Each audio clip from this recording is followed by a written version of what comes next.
From Recorded Future News and PRX, this is Click Here.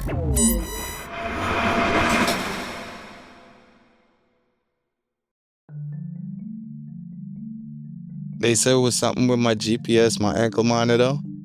For 2 years, Jay had worn a GPS tracker around his ankle. He had followed the rules, reported when he was supposed to report, answered when he was supposed to answer. And in all that time, he'd never gotten a call like this one. I never really had that problem with them, especially in the manner that they called me. So I was kind of shaky. They told him to come into the office immediately, and that presented Jay with a strange problem. The rules said he had to go, but something about the call was telling him not to. So your spidey sense was going crazy. Yeah, it was really tingling. And Jay had reason to be nervous, because by then, people in his exact situation had started disappearing. They'd get a call, they'd show up where they were told, they'd follow the rules. And that was how ICE found them. From Recorded Future News and PRX, this is Click Here, a podcast about the people making and breaking our digital world. I'm Dina Temple-Raston. Today, a story about a surveillance system that was supposed to give people more freedom, and what happens when the people easiest to find are the ones doing exactly what the government told them to do. We'll be right back.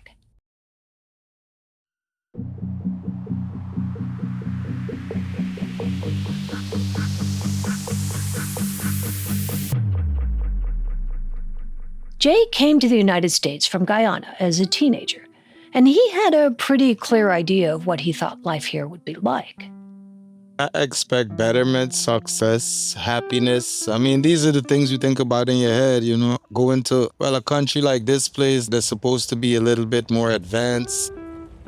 He settled in New Jersey, found a neighborhood, joined a soccer team, got a job, and for a while, life was simple, predictable. Exactly the future he'd imagined when he boarded that plane. Then a couple of minor marijuana charges knocked everything sideways. He paid the fines, served a short sentence, and when he stood in front of a judge, it looked like he was finally getting his life back. The judge gave you paperwork and said you're free to go. Report to me and make sure you come to court and follow all the rules. He thought he understood the steps. Walk downstairs, hand in the papers, go home. But immigration cases don't always end where you think they will. And when he reached the counter, they said, "You're not going nowhere. ICE put a hold on you." ICE intervening? That was totally confusing to Jay, because he was a lawful permanent resident, a green card holder. He paid taxes, he worked, he'd built a life here. The word permanent means permanent. So in my head, I thought that was it. But with that one sentence at the counter, everything shifted.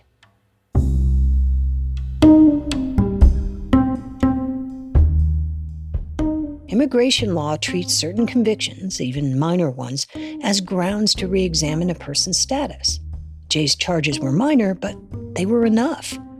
So, in the moment he thought he was walking out, back to his wife, his kids, his routines, he was sent back into custody instead, this time to an ICE detention facility, at a time when COVID was surging and staff was stretched thin, and the whole place felt like it was coming apart.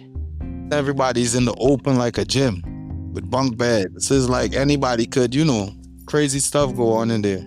There's violence in there too. Jay tried to keep to himself. He tried to stay healthy. He tried not to think about how little control he had. So when an officer mentioned there was another option, a program that might let him leave the facility, he listened. And that program was called Alternatives to Detention. Alternatives to Detention is a way for ICE to continue to monitor your whereabouts, your address, where you work, without you having to physically be detained.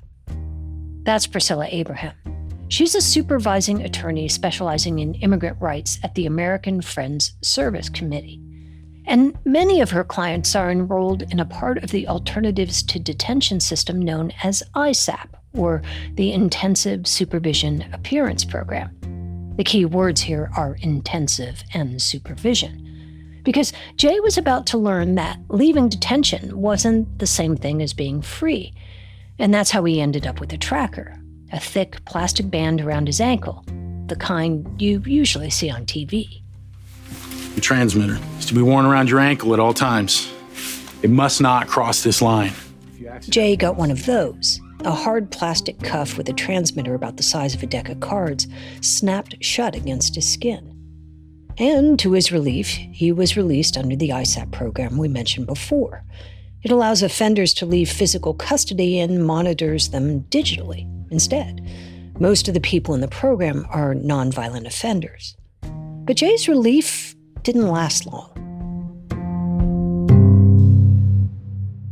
And so, what did you think having an ankle monitor would be like? I was happy at the time when I hear I was getting an ankle monitor to come home, but then experiencing the rules and regulation that it comes with, it was very stressful. My regular life was on hold. Ankle monitors are often sold as a cost-saving alternative to detention. It costs roughly $4 a day to track someone electronically, compared to $150 a day to hold them in a detention center. ICE says tools like ISAP help ensure that people show up to their court dates while allowing them to stay home with their families. But Jay discovered home with an ankle monitor can feel a lot like its own kind of jail. Yes, he was back with his family. He slept in his own bed. He could cook his own food. But the freedom, that came with serious caveats. The battery pack would heat up sometimes, burning his skin. After being on your foot for a long time, it irritates your foot because you're showering with this thing on your feet. You're doing everything with this thing on your feet, The plastic band dug into his ankle. So I was back and forth at the office whenever it was bothering me so that they could adjust it. And then there was the stigma. People didn't see bureaucracy when they looked at that monitor. They saw danger, even though those ankle monitors are largely reserved for nonviolent offenders. I never wear a short. I always covered mine, because I was kind of embarrassed. Embarrassment aside, he was able to get a job. I worked one job while I was on the ankle monitor for a while, which is for the ice company. Different ice, the cold ice. Yes, the cold ice, the black. Yeah, the ice company, And I was working for them for like a year. But even that came with strings, long digital ones. I had to make sure that I'm home until I receive a call from the supervising officer. And I had to let them know 2 weeks ahead if I'm going to another state.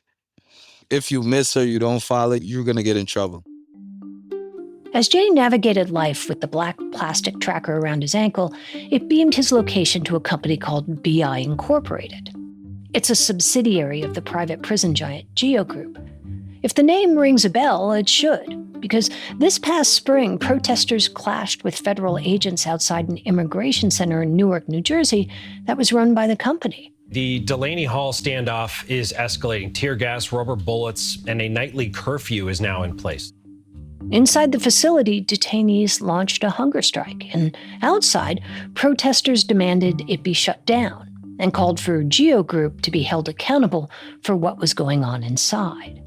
They're a third-party contractor that actually gives out the ankle bracelets or puts the actual application on the phone, or they were rolling out for a time smartwatch-looking tracking device. That's Priscilla Abraham again. She helped manage Jay's case. And BI, the company that monitored his comings and goings, didn't build this system for immigrants. It was built to track livestock, wildlife, animals that needed to be kept within certain boundaries. And ankle monitors are only one small part of a much bigger ecosystem, a network of apps, databases, and third-party contractors that allow ICE to extend its reach far beyond physical custody. Because immigration enforcement isn't just happening in detention centers anymore. It has quietly migrated into the digital world, using technology from private companies like BI Incorporated. It runs ISAP's day-to-day operations. But everything they do seems designed to feel like a government agency. Priscilla says that's hardly accidental. ISAP calls them officers, which makes them sound like they're government, and they're not. Is that right? Yes.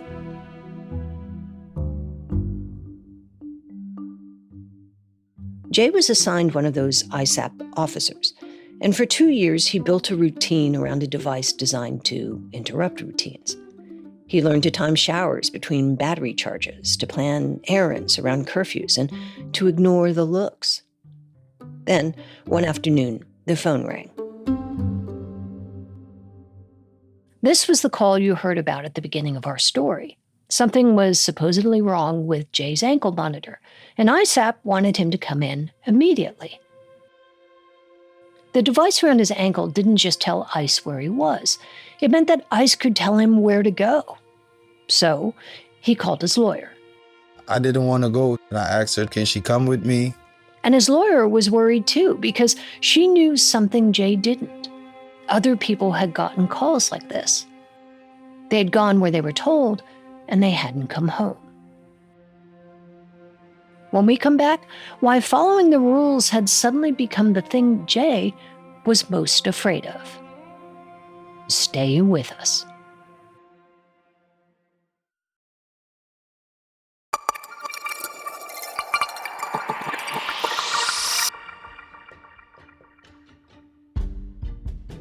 Welcome back.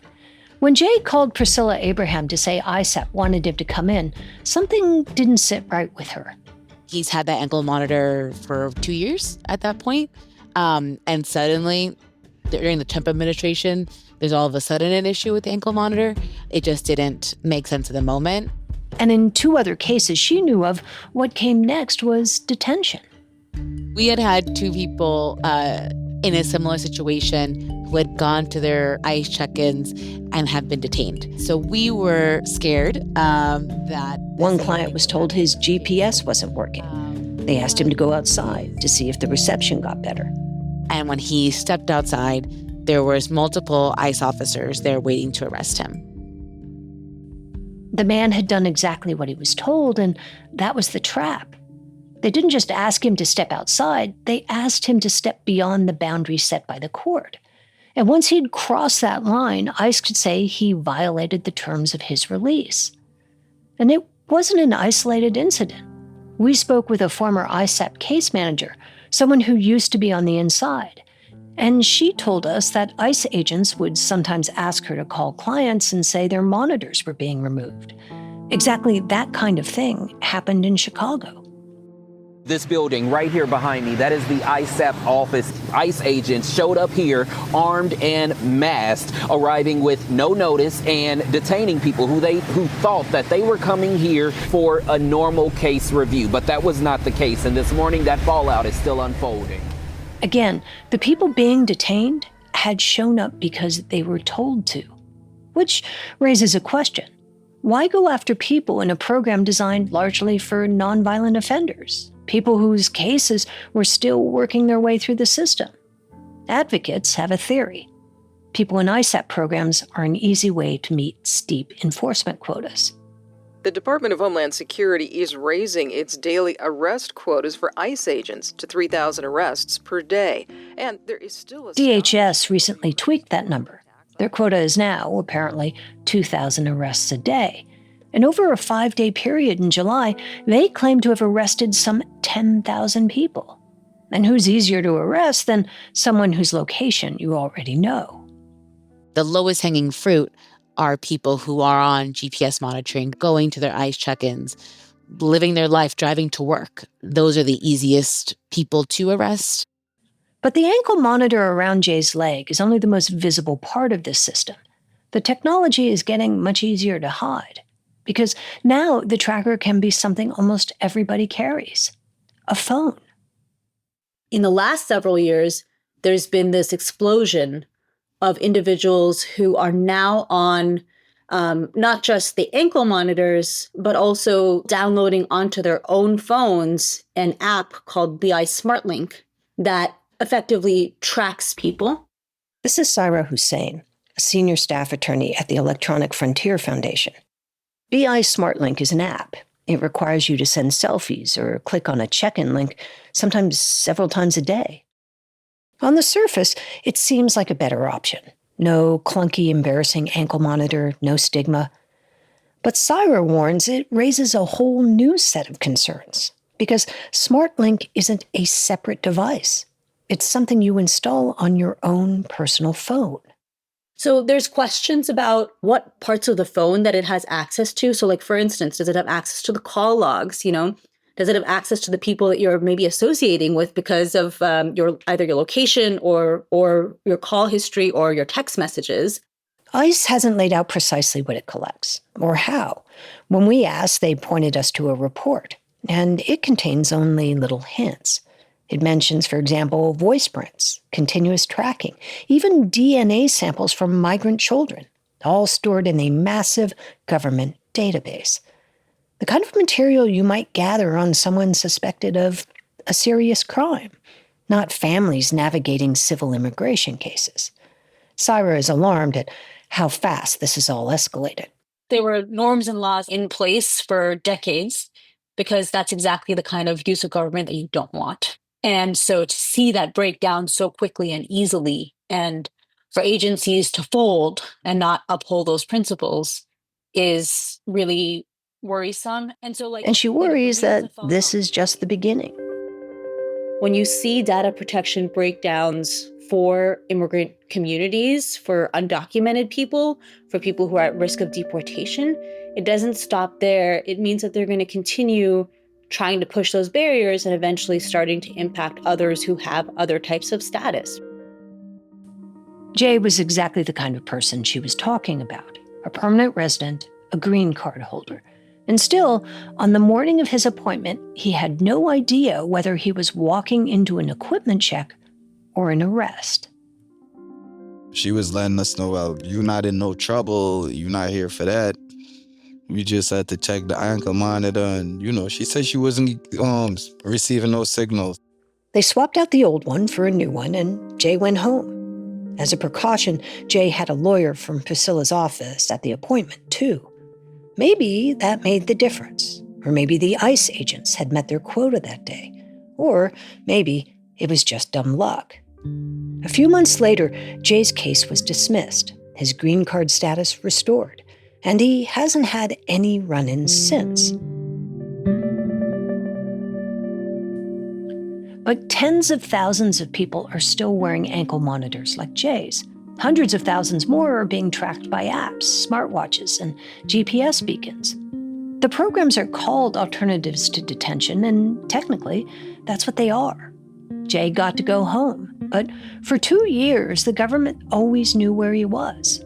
And one day, it called and told him where to go. That's the strange thing about a system like this. You don't have to disappear for it to find you.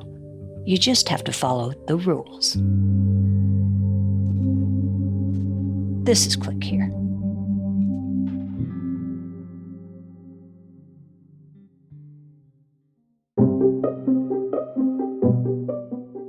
Click Here is a production of Recorded Future News and PRX. Today's show was written and produced by Megan Dietrich, Sean Powers, Erica Gutta, Zach Hirsch, and Maya Fawaz. It was edited by Karen Duffin and Sarah Cavedo, and fact-checked by Darren Ankrum. Original music is by Ben Livingston, with additional music from Blue Dot Sessions. Our staff writer is Lucas Riley, our illustrator is Megan Goff, and our sound designers and engineers are Jake Cook and Jesse Neiswanger. I'm Dina Temple-Raston, and thanks for listening.